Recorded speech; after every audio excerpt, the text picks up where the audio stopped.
De même que chacun en ce monde passe par toutes sortes de malheurs, toutes sortes de souffrances, de douleurs, de solitude désespérée. Et nous voulons échapper à tout cela. Nous allons examiner, observer ensemble ce phénomène extraordinaire, ce que l'homme a fait après tant de millénaires. Il demeure un barbare, cruel, vulgaire, plein d'anxiété et de haine. Et la violence augmente dans le monde. On demande donc, peut-il y avoir la paix sur cette terre? Parce que sans paix, intérieurement, psychologiquement pour commencer, le cerveau ne peut s'épanouir. Les êtres humains ne peuvent vivre de façon totalement holistique. Alors, pourquoi,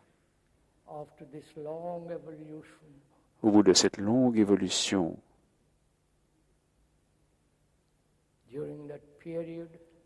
pendant laquelle nous avons accumulé une expérience immense, un savoir, énormément d'informations,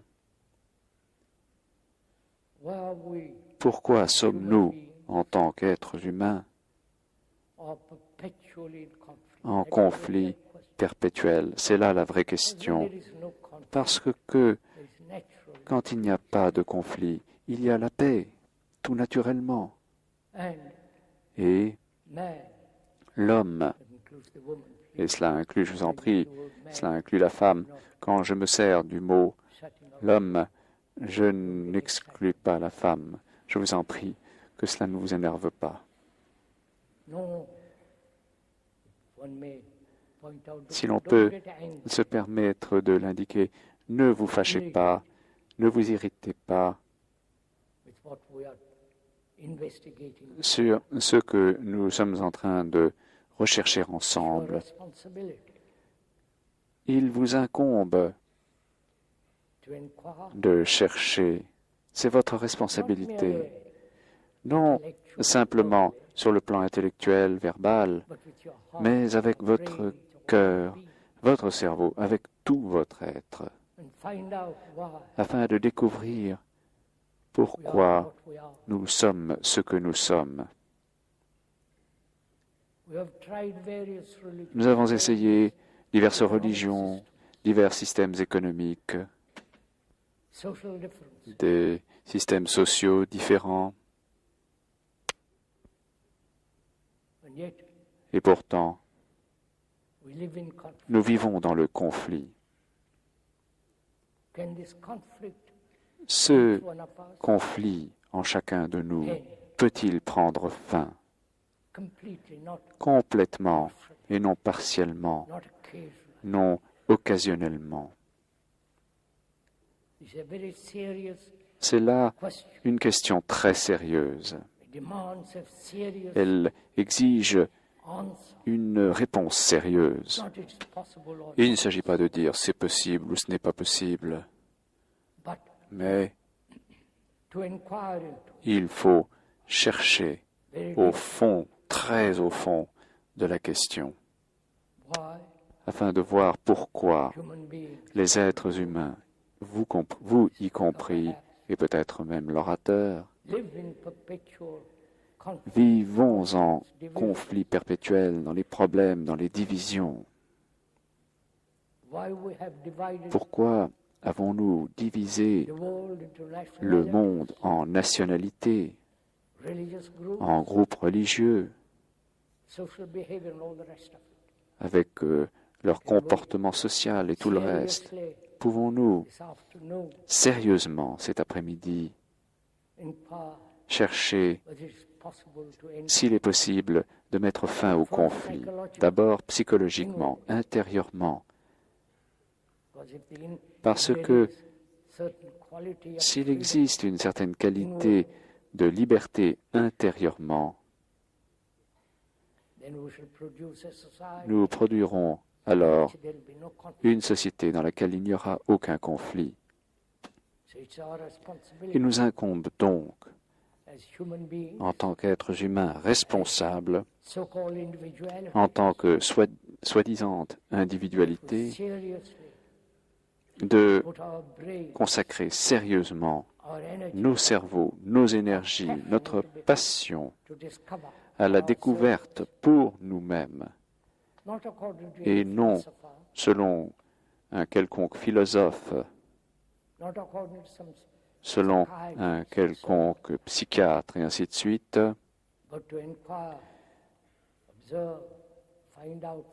afin de rechercher, observer, découvrir pour soi-même si ce conflit entre deux êtres humains, intime ou non, si celui-ci peut prendre fin.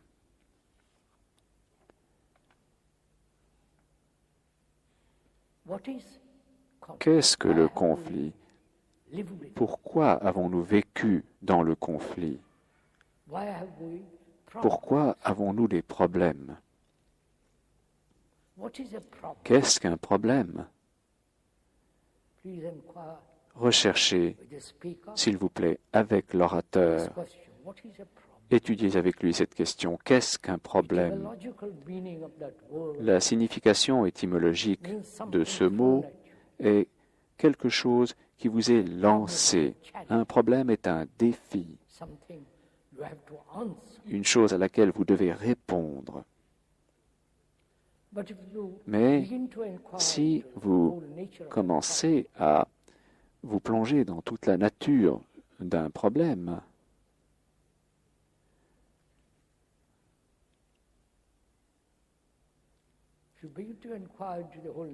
si vous commencez à vous pencher sur toute la nature d'un problème, qu'il soit le plus intime ou un problème mondial, comme nous l'avons dit, la signification de ce mot étymologiquement est quelque chose qui vous est lancé. Je me demande si nous avons remarqué à propos de cette question de problème que quand vous êtes un enfant, que vous êtes envoyé à l'école, il s'y présente alors le problème de l'écriture, le problème des mathématiques, le problème de l'histoire, de la science, de la chimie et de tout le reste. Donc, depuis l'enfance, nous sommes entraînés à avoir des problèmes. Prenez patience, je vous prie. Regardez la chose attentivement. Ainsi, notre cerveau est conditionné, entraîné, éduqué à avoir des problèmes. Observez cela pour vous-même. Et, je vous prie, ne vous contentez pas d'écouter l'orateur.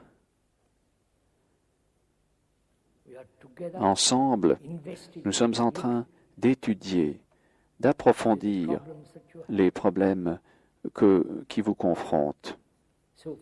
Donc, depuis l'enfance, nous sommes entraînés, éduqués, conditionnés à avoir des problèmes. Et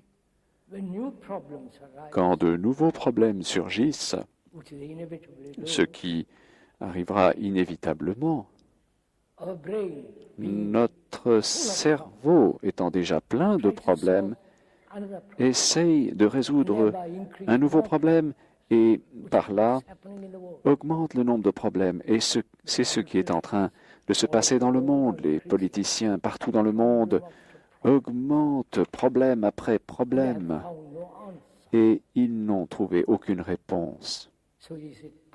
Alors, est-il possible? Écoutez, s'il vous plaît.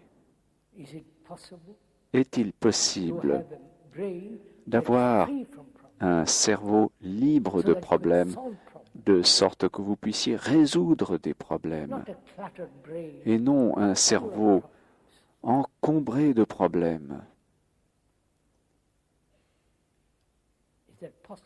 Est-ce possible? Également,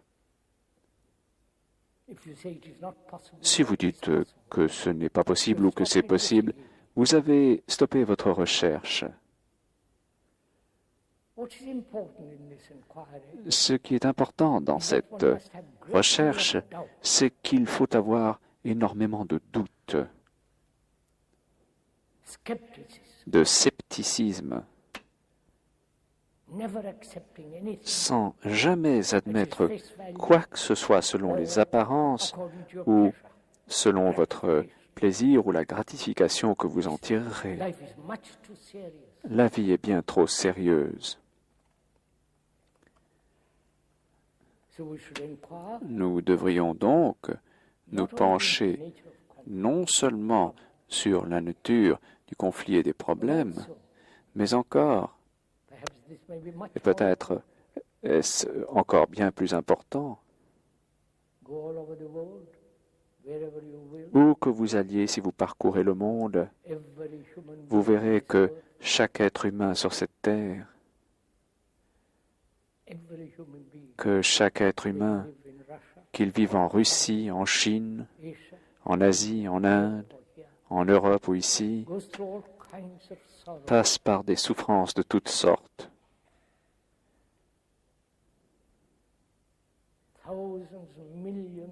Des milliers, des millions ont versé des larmes, ont ri occasionnellement. Chaque être humain sur cette terre a éprouvé une grande solitude, le désespoir, l'anxiété, la confusion, l'incertitude. Comme vous, chaque être humain, qu'il soit noir, blanc, pourpre ou de quelque couleur que vous vouliez, et psychologiquement, c'est un fait, une vérité, et non quelque chose inventé par l'orateur.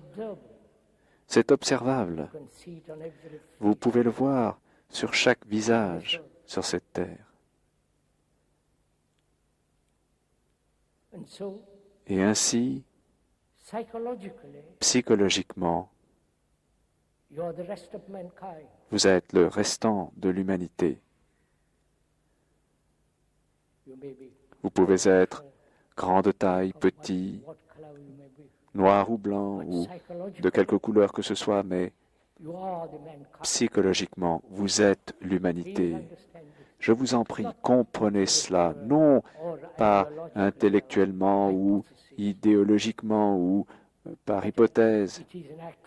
Il s'agit d'un fait réel, d'une réalité brûlante, à savoir que psychologiquement, vous êtes le restant de l'humanité.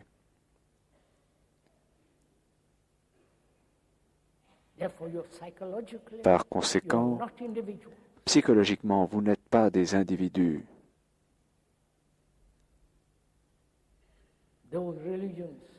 Bien que des religions,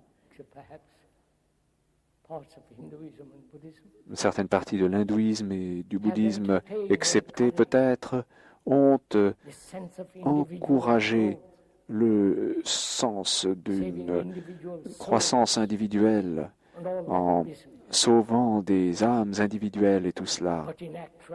Mais en fait, dans votre conscience,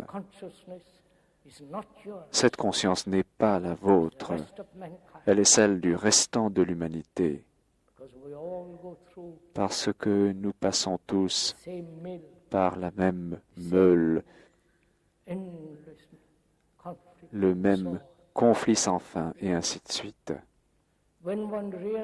Quand on prend conscience de cela, non pas de façon émotionnelle, non pas en tant que concept intellectuel, mais comme d'une chose réelle, vraie, alors vous ne tuerez pas un autre être humain. Vous ne tuerez jamais autrui, que ce soit verbalement ou intellectuellement, idéologiquement ou physiquement, parce qu'alors vous vous tuez vous-même.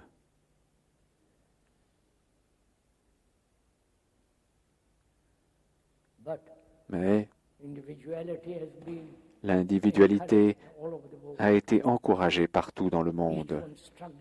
Chacun luttant pour lui-même, pour son succès, pour son accomplissement, ses réalisations, poursuivant ses désirs